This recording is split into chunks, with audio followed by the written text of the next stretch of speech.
Attend کرواتے ہی اولے پڑے، یعنی ایک اور دریا کا سامنا تھا منیر۔ میں ایک دریا کے پار اترا تو میں نے دیکھا۔ بسم اللہ الرحمن الرحیم۔ ناظرین اکرام السلام علیکم۔ پی ڈی ایم ٹلی نہ تھی کہ ٹی ایل پی نے جا لیا، وہ گئی نہ تھی کہ کرونا نے پھر سے سر اٹھا لیا۔ مشرقی پڑوسی اپنی تاریخ کے بدترین دور سے گزر رہا ہے اور ہم سہمے بیٹھے ہیں کہ نہ جانے کس لمحے نعوذ باللہ ہمارا حال بھی مزید خراب ہو جائے، کہ اب مغربی پڑوسی کی جانب سے بھی بری خبروں نے تواتر اور شدت کے ساتھ آنا شروع کر دیا ہے اور ہمارے دلوں کو مزید دہلانا شروع کر دیا ہے۔ ہم سب جانتے ہیں کہ ماضی میں امریکہ جنرل ضیاء اور جنرل مشرف کی مہربانیوں سے پاکستان کے ایئر بیسز روس کے خلاف سر جنگ کے زمانے میں اور 9/11 کے بعد افغان جنگ کے زمانے میں استعمال کرتا رہا ہے۔ افغان جنگ کے ابتدائی 1.5 عشرے کے دوران امریکہ پاکستان اور افغانستان دونوں ملکوں میں انگنت ڈرون حملے کرتا رہا ہے، اور ہم سب جانتے ہیں کہ پاکستان میں ڈرون حملوں کے خلاف اگر کوئی توانا آواز سنائی دیتی تھی تو وہ جناب عمران خان کی آواز ہوتی تھی۔ سیکیورٹی اسٹیبلشمنٹ جو اپنے اڈے امریکہ کے حوالے کرنے کی اصل ذمہ دار تھی وہ بھی خاموش رہتی تھی، اور اسٹیٹس کو کی سیاست کرنے والی تمام بڑی پارٹیاں بالخصوص نون لیگ اور پی پی پی بھی خاموش رہتی تھیں۔ لیکن حسب روایت جناب عمران خان صاحب خوب احتجاج کیا کرتے تھے۔ وزیرستان سے پشاور اور پشاور سے اسلام آباد اور اسلام آباد سے وزیرستان تک کبھی لانگ مارچ کرتے تو کبھی دھرنے دیتے۔ پاکستان میں افغانستان سے ڈرون حملے ہوں یا افغانستان پر پاکستان سے ڈرون حملے، پاکستان پر نیٹو کا حملہ ہو یا سی آئی اے کا ایبٹ آباد میں اسامہ بن لادن کے خلاف آپریشن، جناب عمران خان ہر موقع پر پاکستان کی خود مختاری پر سمجھوتا کرنے والوں کے خلاف خوب گرجا برسا کرتے تھے۔ یہی نہیں، خان صاحب ہماری حکومتوں اور فوجی اسٹیبلشمنٹ کو پاکستان کی پارلیمان کے اندر اور باہر دونوں جگہوں سے بار بار پرائی آگ میں کودنے سے بھی منع کیا کرتے تھے۔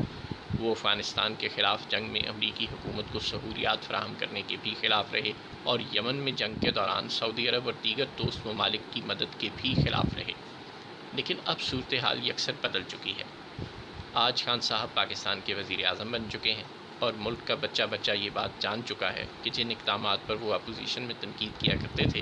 حکومت میں آنے کے بعد وہ وہی سب اقدامات اٹھاتے چلے جا رہے ہیں۔ تاہم اب تک بالعموم ایسا صرف اندرونی سیاسی و انتظامی معاملات میں ہوتا رہا ہے، لیکن اب بیرونی محاذ پر بھی ایک بہت بڑا چیلنج جناب عمران خان صاحب کے دروازے پر دستک دے رہا ہے، اور وہ ہے رواں برس 9/11 کو شیڈیول افغانستان سے امریکی افواج کے انخلاء کا معاملہ۔ امریکی سینٹرل کمانڈ کے سربراہ جنرل کینیتھ ایف میکنزی نے ایک حالیہ پینٹاگون بریفنگ کے دوران خبردار کیا ہے کہ افغانستان سے امریکہ کے انخلاء کے بعد القاعدہ اور داعش کے دہشت گردوں کا دوبارہ منظم ہونا سب سے بڑا خطرہ ہوگا، اور اگر ان پر دباؤ برقرار نہ رکھا گیا تو یہ دوبارہ فعال ہو جائیں گے، جو کہ تمام پڑوسی ریاستوں بالخصوص پاکستان کے لیے انتہائی تشویشناک ہوگا۔ پینٹاگون کی جانب سے جاری کیے گئے بیان کے مطابق جنرل کینیتھ میکنزی نے مزید کہا کہ ان کی کمانڈ اور امریکی سفارتکار افغانستان کے پڑوسی ممالک کے ساتھ امریکہ کے انخلاء کے بعد دہشت گردوں کا مقابلہ کرنے کے لیے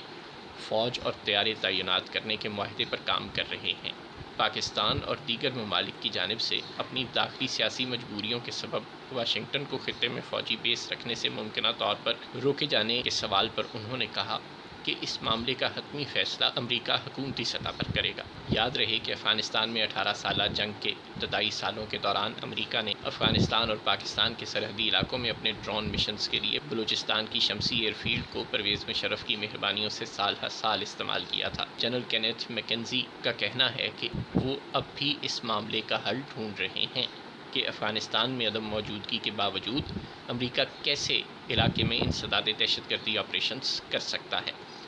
انہوں نے کہا کہ میں سیکریٹری کی ہدایت پر تفصیلی منصوبہ بندی کر رہا ہوں تاکہ مختلف آپشنز سامنے لا سکوں، اور چند متبادل تجاویز کے ساتھ انہیں جلد دوبارہ رپورٹ پیش کروں گا۔ ان کا مزید کہنا تھا کہ افغانستان سے انخلاء کا مطلب یہ نہیں ہے کہ امریکہ داعش اور القاعدہ جیسے گروہوں یا طالبان کے رحم و کرم پر ہوگا کہ وہ جب چاہیں ہمارے لیے مسائل کھڑے کریں اور ہمارے مفادات کو خطرے میں ڈالیں۔ سینٹ کام کے سربراہ نے یہ بھی کہا کہ دہشت گردوں کا دوبارہ منظم ہونا صرف امریکہ یا پاکستان کے لیے خطرہ نہیں، یہ گروہ تمام جنوبی ایشیائی ممالک سے شمال تک خطرہ ہیں، بلکہ میرے خیال میں تو یہ مغرب میں ایران کے لیے بھی خطرہ ہیں، چنانچہ مستحکم افغانستان ہی سب کے مفاد میں ہے۔ خواتین و حضرات، خطرے کی گھنٹی بڑی وضاحت اور جامعیت کے ساتھ بج گئی ہے۔ کیا عمران خان صاحب امریکی دباؤ برداشت کر سکیں گے؟ کیا اپوزیشن لیڈر کے طور پر امریکہ کو پاکستان میں افغانستان کے خلاف اڈے دینے کی مخالفت کرنے والا، ڈرون حملوں کی بھرپور مخالفت کرنے والا اور پاکستان کو دوسروں کی جنگوں سے دور رکھنے کی پالیسی کا پرچار کرنے والا عمران خان بطور وزیر اعظم پاکستان کو ایک بار پھر افغانستان کے خلاف امریکہ کی جنگ میں بطور مہرہ استعمال ہونے سے روک سکے گا؟ ہم سب جانتے ہیں کہ پاکستان میں اس طرح کے فیصلے بھی بہت سے دیگر بڑے فیصلوں کی طرح کیا تو عسکری قیادت ہی کرتی ہے، مگر الزام ہمیشہ سویلین قیادت ہی کو جھیلنا پڑتا ہے۔ کیا عمران خان صاحب ایسا کوئی الزام جھیلنے کو تیار ہیں؟ اگرچہ سر دست عسکری قیادت بھی یہی موقف رکھتی ہے کہ اب پاکستان پرائی جنگوں کا حصہ نہیں بنے گا، لیکن اگر امریکی دباؤ آیا اور راولپنڈی اپنے موقف میں لچک دکھانے پر تیار ہو گیا تو پھر کیا عمران خان صاحب راولپنڈی اور واشنگٹن دونوں کے ممکنہ دباؤ کو مسترد کرنے میں کامیاب ہو پائیں گے، یا اگلے الیکشن میں چینی آٹا، ادویات اور پیٹرول سکینڈلز کے ساتھ ساتھ امریکہ کا جو یار ہے، غدار ہے، غدار ہے کا نعرہ بھی ان کا تعاقب کر رہا ہوگا؟ رب کے حضور دعا ہے کہ ایسا نہ ہو، آمین۔ السلام علیکم۔